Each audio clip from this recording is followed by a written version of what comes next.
자, 우리가 오늘 할 얘기는 6차 시 1-1 사랑과 결혼 중에서 배우자 선택에 대한 이야기가 되겠습니다. 교과서는 18쪽에서 20페이지까지의 내용이 되겠고요.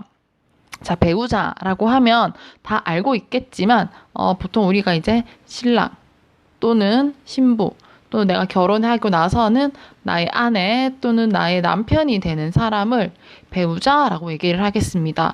지금 여러분이 결혼을 할 때까지가 아직 굉장히 20년 또는 30년 굉장히 많은 시간이 남기는 했지만 내가 어떻게 배우자를 선택을 해야 될지에 대한 생각을 미리 해보면서 여러분들이 이해를 하면 좋을 것 같습니다. 자, 우선 배우자, 즉 내가 결혼할 사람을 선택하는 게 왜 중요하고 우리가 이렇게 수업 시간에 고등학교임에도 불구하고 배워야 하는 것인가 얘기하자면 이 배우자를 선택하는 거는 나의 인생의 평생을 좌우하기 때문이겠죠. 즉 결혼을 하는 두 사람의 인생, 즉 1년, 2년이 아닌 30년, 40년, 50년, 60년 죽을 때까지의 인생을 결정하는 부분이기도 하고요. 또 그 두 사람이 속해 있는 양쪽의 부모님에게도 영향을 미치는 내용이 되겠습니다. 그리고 두 사람이 만나서 아이를 낳는다면 이 아이가 태어났을 때 이 태어난 아이의 평생에도 영향을 미치게 되겠습니다. 즉 내가 하는 결혼의 배우자는 어떤 사람인가는 이 모든 것들에 영향을 미치고 결국은 이런 가족이 사회에도 영향을 미치기 때문에 어떤 배우자를 선택하는가는 굉장히 중요한 부분이겠죠. 특히 오늘날에는 과거와 다르게 가족이라든지 부모님 또는 외부의 요인보다는 본인이 스스로 어떤 사람과 결혼을 할지를 선택하는 경우가 많기 때문에 본인이 배우자를 또는 사람을 보는 안목이 굉장히 중요하게 되겠습니다. 그래서 여러분들이 어떤 배우자를 선택을 해야 되는지에 대한 고민을 해봐야 될 거고요. 내가 맞는 배우자를 선택하려면 어떤 고민을 해야 될까? 많은 사람들이 이런 생각을 합니다. 나이가 동갑인 사람이 편해서 배우자가 좋을 것 같아. 또는 형제나 자매가 있는 사람이 또 배우자로 맞이하기에는 좋은 것 같아. 또는 남자라면 내가 신랑을 또는 남편을 찾는다면 적극적인 성격이 좋아, 남자는. 또는 여자라면 또는 아내는 요리를 잘하고 아이를 좋아해야지 이런 생각들을 가지고 있을 것 같은데 이런 생각들은 고정관념일 수도 있고요. 개인의 경험에 따라서 가지게 되는 생각이 될 수도 있겠습니다. 어쨌든 이런 것들이 전부 다 옳다라고 보긴 힘들고요. 우리가 배우자를 선택할 때는 아까 예를 들었던 이런 고정관념이나 또는 막연한 환상 또는 기대 등으로 배우자를 선택하는 것은 바람직하지가 않습니다. 그리고 내가 나에게 맞는 배우자를 선택하기 위해서는 우선은 상대방에 대한 얘기를 하기 전에 나를 먼저 아는 게 중요합니다. 그래서 본인의 특징이 어떤 게 있는지, 나는 어떤 사람인지를 좀 객관적으로 파악을 해야 되겠고요. 그리고 결혼에 대한 또는 일반적인 사회를 맞이하는 성숙한 사고, 그 다음에 올바른 결혼관을 바탕으로 합리적인 의사결정 과정이 필요합니다. 즉 충동적이거나 또는 주변의 강요에 의한 그런 의사결정이 아니라 하나하나 고민하고 신중한 결정이 필요하다라는 거죠. 그래서 이 신중한 결정 과정에 대해서 정리를 한번 해보려고 합니다. 배우자 선택 과정이고요. 교과서는 19쪽입니다. 배우자를 선택하는 과정은 여러 가지 이론들이 나와 있는데 우리는 책에 나와 있는 여가망 이론에 대해서 한번 얘기를 해보려고 합니다. 여가망이라는 거는 이렇게 깔때기가 크기대로 걸러내는 것처럼 첫 번째에서 나의 기준에 따라서 걸러내고 두 번째에서 나의 기준에 따라서 걸러내서 최종적으로 한 사람을 정해지는 걸 얘기를 합니다. 그래서 우리가 단계를 한 개씩 조금 살펴보면요. 첫 번째 단계에는 근접성 여가망입니다. 근접성이라는 건 가깝다라는 거죠.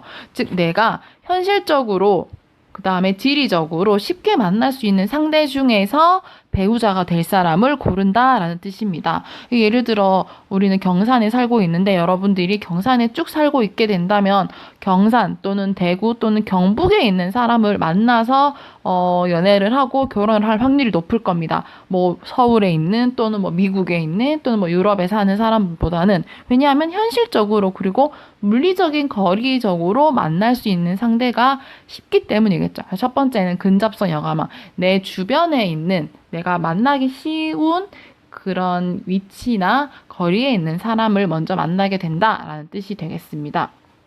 그 다음에 그 1단계의 사람을 통과한 사람들 중에서 매력 영화감입니다. 즉 내가 호감을 느끼는 사람인가 아닌가를 이제 판단을 한다는 거죠. 근데 뭐 이 호감이라는 건 사람마다 다른데 어떤 이 사람이 어떤 인성, 성격을 가지고 있는지, 또는 뭐 키나 뭐 외모가 어떠한지, 또는 이 사람이 어떤 능력을 가지고 있는지, 즉 사람마다 매력을 느끼는 그런 요소들이 다양할 건데, 나에게 그 사람의 그런 여러 가지 요소들이 매력으로 다가오게 된다면 2단계에서 여가망을 통과를 하게 되겠죠. 그래서 2단계를 통과한 사람 중에서 이제 우리가 3단계 사회적 배경으로 넘어가게 되겠습니다. 3단계 사회적 배경은 여기 나와 있는 것처럼 나이, 그 다음에 종교, 직업, 교육 수준 등이 비슷한 상대입니다. 보통은 나와 대화가 잘 통하거나 생각이 비슷할 수 있는 게 이제 사회적 배경이 비슷한 사람이 되겠고요. 예를 들면은 교회를 다닌다면 같은 교회를 다니는 사람끼리, 또는 뭐 내가 직업이 선생님이라면 같은 비슷한 직업을 가진 사람끼리, 요런 것들이 이제 사회적 배경의 여가망에 해당이 되겠습니다. 그래서 요 여가망을 통과한 사람 중에서 이제 의견일치 여가망입니다. 여기는 이제 조금 더 높은 수준의 적합성을 찾아가는 건데요. 내가 가진 생각과 상대방이 가진 생각들이 그 다음에 태도 등이 비슷한가를 여겨보는 거죠. 이 태도나 가치관에 대한 거는 뭐 돈에 대한 태도가 될 수도 있을 거고요.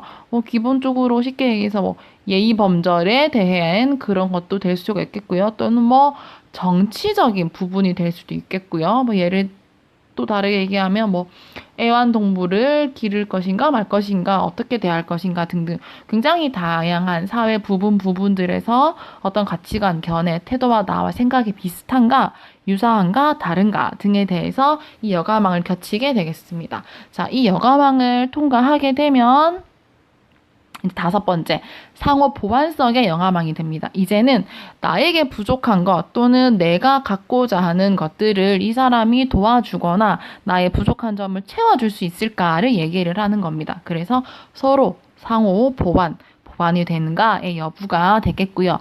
자, 이쯤 되고 나서는 이제 결혼에 대한 고민을 하게 됩니다. 6번째 단계, 결혼 준비 상태. 사람은 이제 충분히 나와 맞다라는 걸 알게 되었는데, 이 사람이 과연 결혼을 할 수 있는 준비가 되어 있는 상대인가? 뭐 예를 들면 이 사람이 사실은 나와 5단계까지는 다 잘 맞았는데 결혼을 하려고 하지 않는 사람이다 라고 한다면 6단계에서 어긋나겠죠. 또는 아직까지 뭐 직업적으로 또는 뭐 경제적으로 아직 좀 부족해서 결혼의 시기가 나와는 꿈꾸고 있는 시기가 다르다 뭐 한다면 이런 결혼 준비 상태 여가망에서도 이것들이 통과하기 힘들다라고 볼 수 있을 것 같습니다. 자, 어쨌든 이렇게 어려운 6가지를 모두 이제 통과하게 되면 결혼에 성공을 하게 되겠고요. 이 6단계 중에서 보통은 우리가 뭐 요즘 말로 얘기를 하면은 뭐 2단계쯤에 통과하는 사람들은 썸이라고 얘기를 하겠죠. 그 정도 단계가 될 거고요. 사회적 배경 여가망을 통과해서 만나고 있는 상대는 보통 우리가 뭐 애인 또는 뭐 여자친구 또는 남자친구, 즉 이성교제 정도의 대상이라고 볼 수 있을 것 같습니다. 그래서 여러분들이 지금 당장 결혼을 할 것은 아니지만 이제 이성교제를 하게 될 때 2단계, 3단계 그리고 4단계까지 나는 어떤 사람을 만나야 할 것인가에 대한 기준을 조금 고민을 해보면 좋을 것 같습니다. 그래서 이 부분에 대한 얘기는 조금 이따가 제일 마지막에 과제로 제시를 할 거니까 잘 알아두면 되겠습니다. 그러면 관련되는 동영상 한 개 보고 다시 교과서 20페이지 보도록 하겠습니다.